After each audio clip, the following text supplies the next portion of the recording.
Viviamo, viviamo negli eti codici che la bellezza infiora e là fuggevo ora si ne Il faut vraiment être conscient du type de support sur lequel on navigue et se dire il y a une histoire derrière, c'est quelque chose qui a déjà vécu, qui a déjà gagné des régates, qui a eu une vie antérieure et effectivement ça n'est possible que grâce à la passion de certains propriétaires.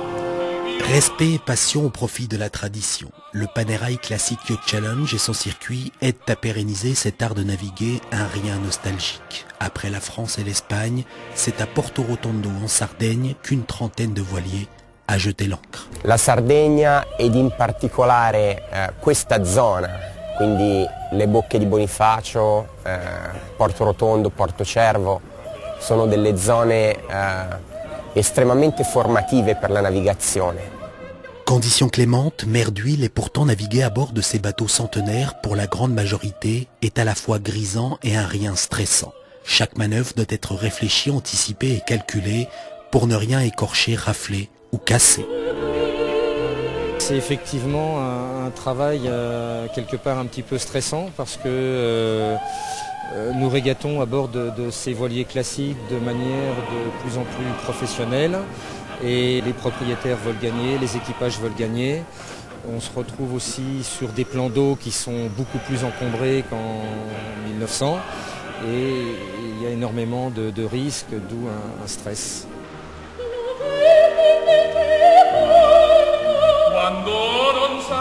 Ce qui est intéressant, c'est que ces bateaux-là étaient des bateaux de régate dans les années 1900, donc sont peut-être les équivalents des Wally actuellement ou d'autres bateaux modernes de régate.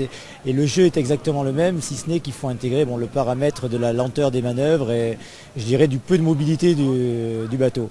Mais sinon, on joue de la même manière avec le vent, avec les adversaires. Cette voile de tradition, à la fois majestueuse et complexe, a également des vertus ludiques et pratiques. En effet, nombre d'écoles navales à travers le monde façonnent ces marins à bord de ces voiliers chargés d'histoire.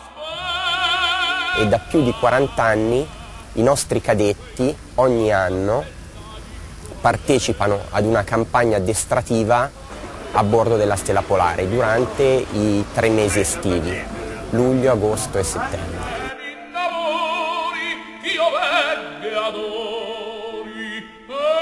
On cherche à l'école navale de s'ouvrir sur les autres marines, principalement les marines européennes. Et dans ce cadre-là, lors de nos périodes de navigation, nous essayons de naviguer sur les autres bateaux européens. On trouve des différences, mais beaucoup de ressemblances, je dois dire. Beaucoup de traditions également dans les spécialités d'équipage.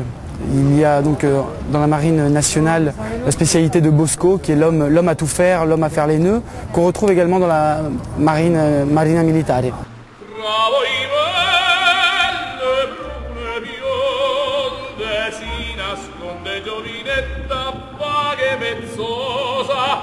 Tout le monde est utile, tout le monde a besoin de tout le monde à tous les postes. Donc cette solidarité et cet esprit également très gagnant, tous les cris de guerre pour s'encourager au début de la régate et puis à la fin féliciter le bateau vainqueur ou être félicité. Donc c'est vraiment un fighting spirit et un état d'esprit très particulier et super enrichissant. Une compétition à fleuret moucheté entre yachtmen passionnés. Le Panerai Classic Yacht Challenge a de par son organisation une valeur de mémoire car il permet à des voiliers de légende de renaître au fil de ses escales.